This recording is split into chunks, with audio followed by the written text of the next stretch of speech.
So it's a little bit about ArcDox, who we are and what we do. We're a BIM consultancy practice.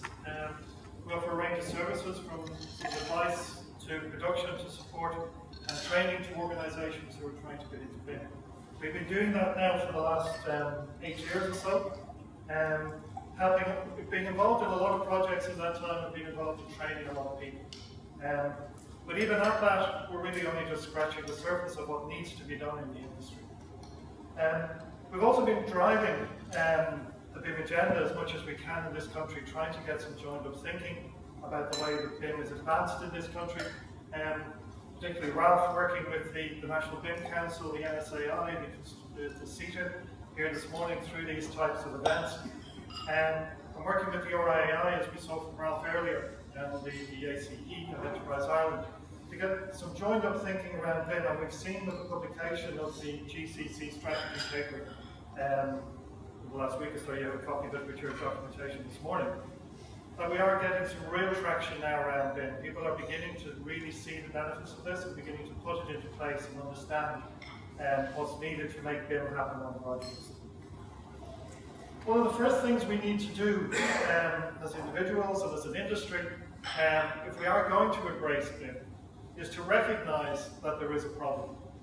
If we can't recognise the problem, then we can't really move on from that.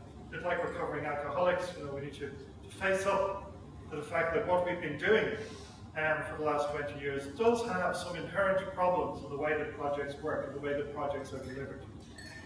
It's problems primarily around information, how we produce information, issues that arise from poor quality information, information that arise from the way that we exchange that information, and how that information is used in the delivery of the project. Right through all of these processes, there are problems, and each of those problems needs to be solved constantly, involving a lot of additional work, a lot of extra work, and driving a huge amount of waste into our industry that we all need to start looking at how we tackle that waste. And BIM allows us to do that. So before we start, let's recognise the problem, understand that there's a problem out there that needs to be solved, try to embrace that and move on from that.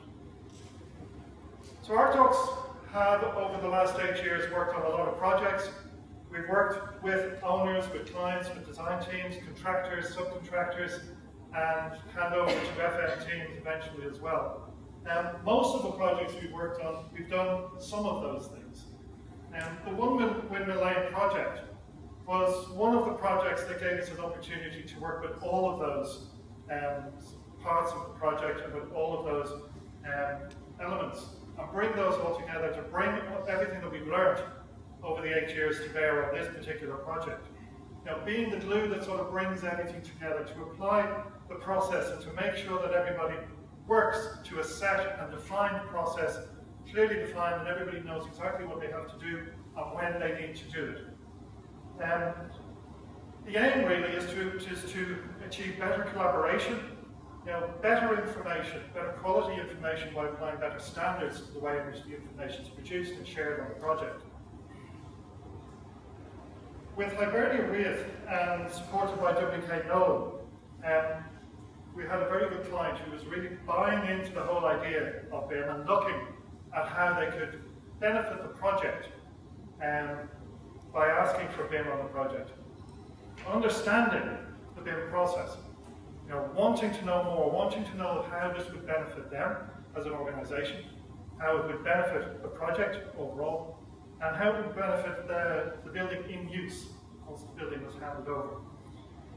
Wanting to understand where those benefits would be through better design, through better construction, and ultimately by having a digital asset to manage the building post-construction.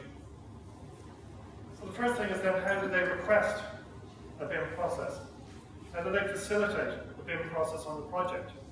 By clearly stating and clearly outlining what they need and what they're expecting everybody involved in the project to do. By defining these in an employee's information requirements document. Ensuring that the right process is put in place and that everybody works to that. By putting somebody in charge of that and making sure that everybody does what they're supposed to do. And just understanding that this isn't necessarily easy for everybody. You know, accepting that this is a change for the way in which people work, and understanding the requirements of the team, what's needed in terms of investment, in terms of training, and also maybe in terms of the time that's needed in order for people to make that change, to get the benefits. So one of the key things we had to do was agree the standards for the project, and we effectively agreed to apply in full the standards that are defined in the UK's BIM mandate. So we're looking at a level 2 BIM process, applying the standards which really come out of BS 1192 and the past standards that are associated with that. These are standards around information management. They don't tell us how to build buildings. What they are is how we work better together, how we produce better quality information, how we share that information, and how we request that information, and how we check and verify that that information is correct. Once we agree those standards, it's then important that the right documentation is put in place in order to define what it is that we want and how we're going to deliver that.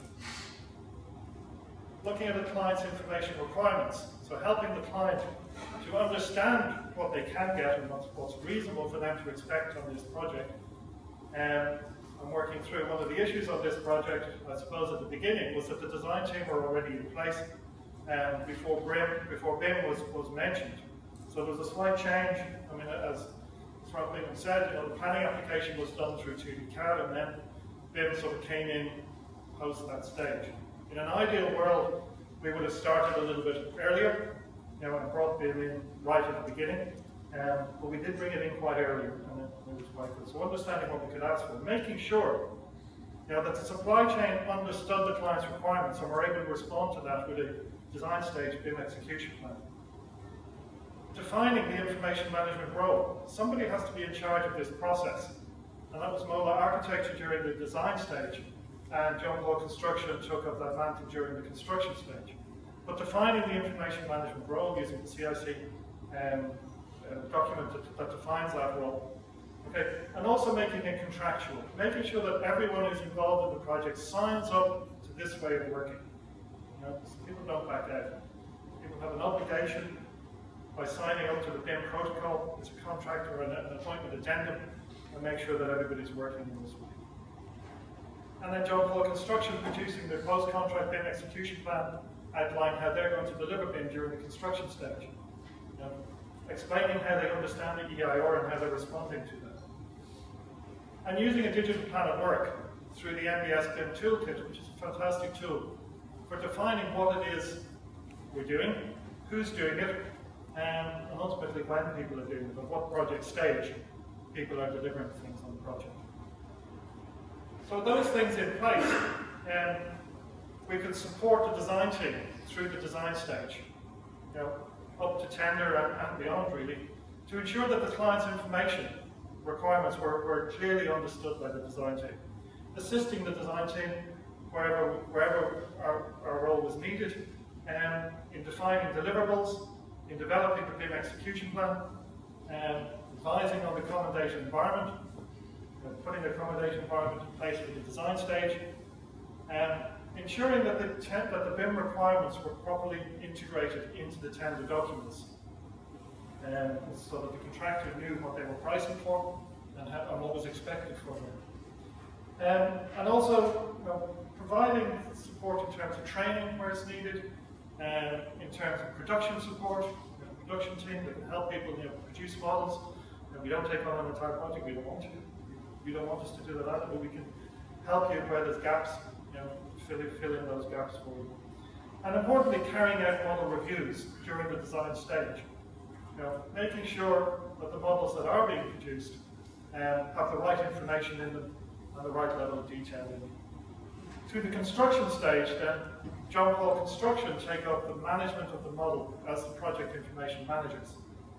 And Jason, as we've seen, is doing that for them. So again, ensuring that the contractor, once they're appointed, understand what it is they're supposed to be doing, making sure that that's all clearly described by them back to the client in their BIM execution plan. So everyone is clear, it's all documented, there's no arguments over what's required and who's doing what. Understanding and defining the deliverables, again, expanding out the digital plan of work to include the actual products and things that we're using. And again, supporting BIM implementation, supporting the subcontractors in particular. And the main contractor has pretty much got it down. The subcontractors have a lot of who are producing drawings and documents, have a major role to play in terms of BIM. And again, through the construction stage, checking what's being done by the subcontractors on behalf of the client, just making sure that things have been done in the right way, information has been produced in the right way, it's been delivered in the right way. And one of the most important aspects of this is what happens after construction. Construction is a very small part of the whole process, and everything that we're doing here is leading up to a point at where the data and the information can be used post-construction. How do we manage this asset post-construction? So defining what's required by the FM team, getting the FM team engaged early in the process. Again, in this project, we didn't have an opportunity to have the FM team involved right at the beginning, but they are involved now. They were involved early enough so they were able to give us their understanding of what they needed, which we were able to get into the documentation. And being able to check that the data that's been produced, verify that data, check compliance of data in the models that's been produced by everybody.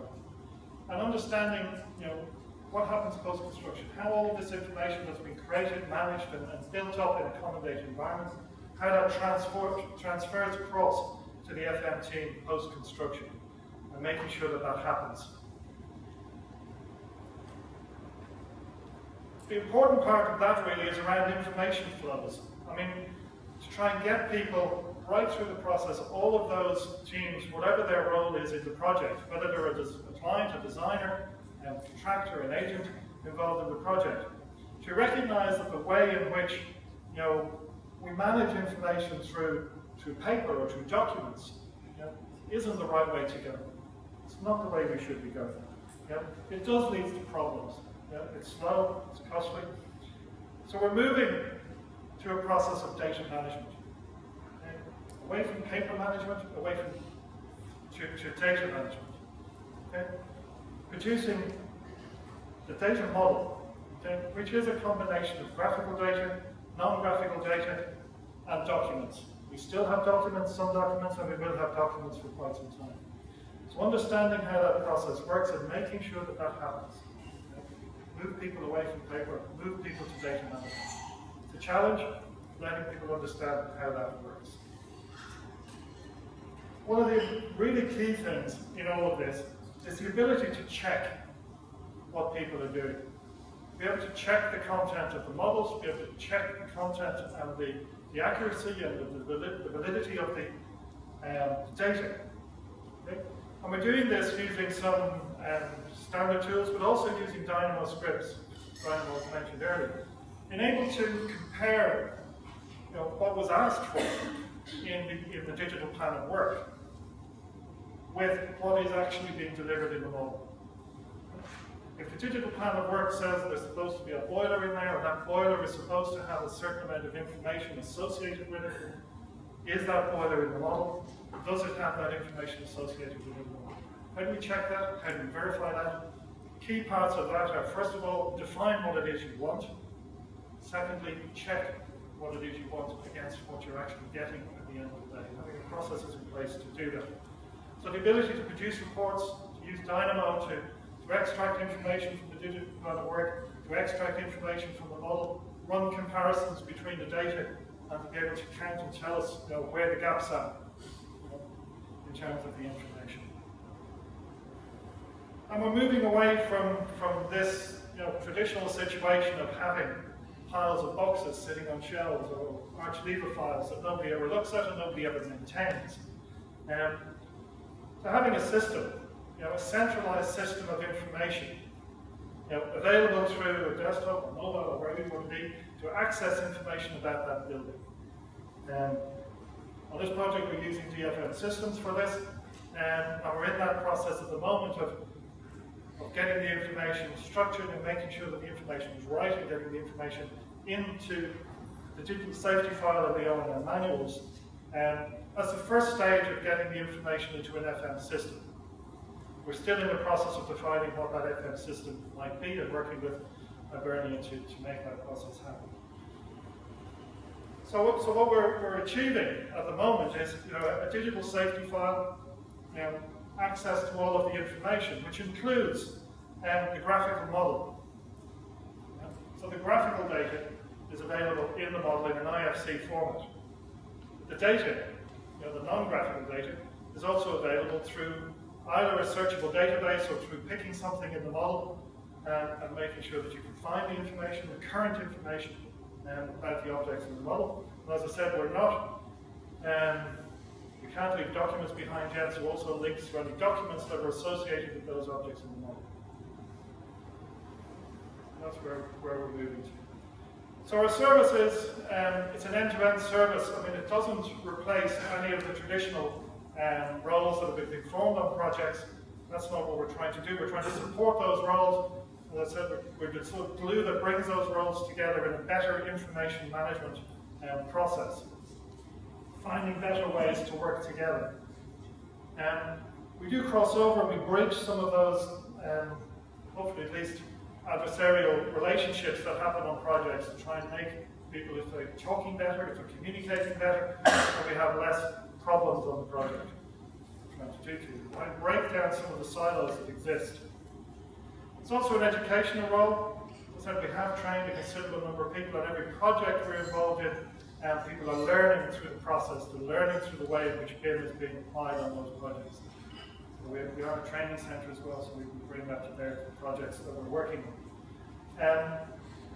So we set up 8 years ago to try and lead BIM in this country so that it wasn't just happening in a very sort of ad hoc or different way, to try and drive BIM. And we are committed to R&D and looking at new ways of doing things, looking at new technologies, looking at better ways to do things. So we continually look at the way in which we do things, see how we can improve it, see what new technologies are coming down the road in terms of how we can advance the way in which we're using BIM at the moment and make it easier for people.